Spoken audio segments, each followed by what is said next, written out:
trail cameras are an integral part of how we manage our farms and manage our wildlife. Now I have 3 different Reconyx cameras here, and each one has a different purpose in how I set them up and use them on my farm. So I'm just going to walk through how I personally set these up, and a lot of these features and benefits are on other cameras as well. Hyperfire 2, this is your bulletproof camera. It runs 12 lithium batteries. This camera will last the entire season. It doesn't have an LCD screen. It has fantastic resolution for pictures, also has video and audio capabilities. But for me, I run this specifically as a picture camera. I want to inventory my deer. A lot of cameras we run, we'll put deep in the timber, we'll put in low access areas, and we'll let them soak. 1 month, 2 months, sometimes we'll let them run the entire season, we'll pull them out, and the batteries are still good. All of my cameras, by the way, I set up with code lock on them. I hate to say it, there are times that people come on your property, they walk in front of the camera, and they swipe it. This way, if they swipe the camera, they can't utilize the camera. So after I put my code in, with the Reconyx, it's fairly simple. I just scroll over to Setup. We go over to Change Setup, Motion. You can put 1 picture, 2 pictures, 3, multiple pictures. I like to run a 3-shot burst. So when it's triggered, picture, picture, picture, as fast as I can. That way, if an animal's coming in, turns its head one way, turns its head another way, I can see a series of pictures. I also know the direction of travel and some characteristics about the animal. 3-shot burst. From there, I go down to, do I want rapid fire? Do I want a delay period? Here in Illinois, we can't put things over minerals. We can't put cameras over bait. We got to put them on trails. They have to be triggered by the wildlife. So in this case, I put rapid fire. So this means if a doe walks through, it'll reset, and if a buck comes through, it's going to take another series of pictures. As many pictures as I can get gives me as much intel as I possibly need. So from rapid fire, now I can go to video mode. I choose not to run video on the Hyperfire 2s. I do that for the Ultrafire. So I turn the video mode off. Now, the delay, again, because I'm not on a feeder, I'm not on a mineral site, I want to capture as many images as possible, I put no delay. So 3-shot burst, rapid fire, no delay. Okay, sensitivity is high. This means you got to make sure you don't have any overhanging limbs, you don't hang any grass or anything that's going to trigger this. Is I want the smallest amount of activity to trigger this camera. These cameras are fantastic at nighttime as well. 150-foot range with the infrared sensor in there. It will give you a good crisp image. From there, I'm done. This camera now, it remembers all of my settings. It's bulletproof, it's done. So we use this camera to initially find all of our deer.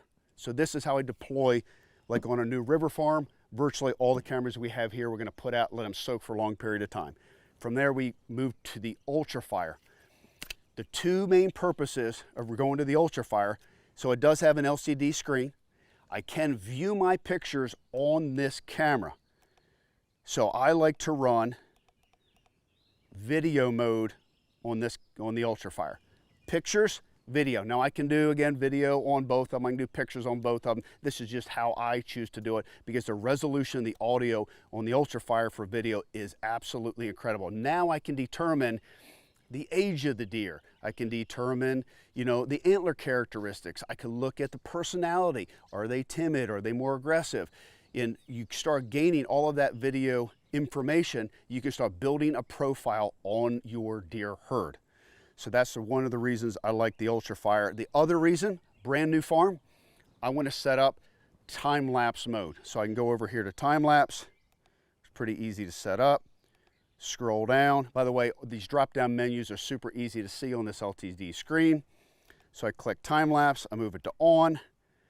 So I am running 1 picture every 5 minutes, and my scheduled time in here is 7 p.m. to 9 p.m. And the reason for that is, as it's getting darker, more deer come out, and I'm cross-shooting these cameras. So I may have 4 or 5 cameras in one location, all triangulating an area that is, maybe 50 acres, 60 acres. From those time lapses, I can scroll through, look at all the deer activity and go, okay, they're coming off of this point, they're coming out of this cove. Then I can relocate these cameras and dial it in from there right to the exact trail that are gonna find that bachelor group of bucks during the velvet season or late season when they're coming out to a food source, and it helps me refine my tree stand location. So again, video mode, time-lapse mode, they're the two primary reasons I like the Ultrafire. Now, the big rage is everybody going to cell cameras. I love cell cameras. Obviously, they all come with data plans, and they all come with information that comes to your phone immediately. So think of this as your kill camera. This is the one you're going to set your MRI on, your most recent information. When you get information, you have exact intel to create a strategy, to create a plan, to change the stand location, or to look to harvest that buck. So I do not look at this as my inventory camera. Now, the basics functions of this camera are the same as the Hyperfire 2, which means don't forget to pull your SD card out. Don't rely on just what came into your phone. When you pull the card out, you'll see there's thumbnails, which all the low-res files went to your phone. Then you'll see the high-res files that you can drag to your desktop. A lot of times, there will be pictures on that SD card that never get transmitted.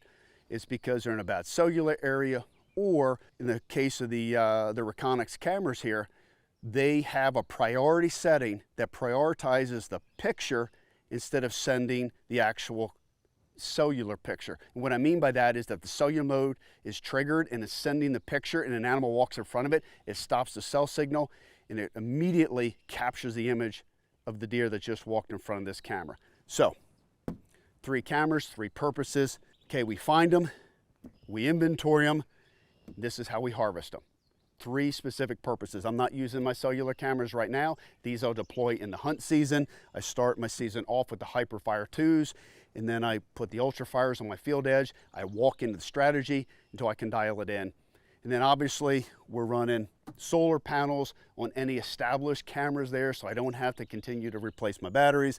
And then there's different ways. We have screw-in mounts, T-post mounts. There's a variety of ways that we set up and deploy our cameras. Think about how you're going to utilize your cameras this year and the different ways to set up your camera, and you will definitely be more successful utilizing trail cameras as your main tool to harvest these whitetails.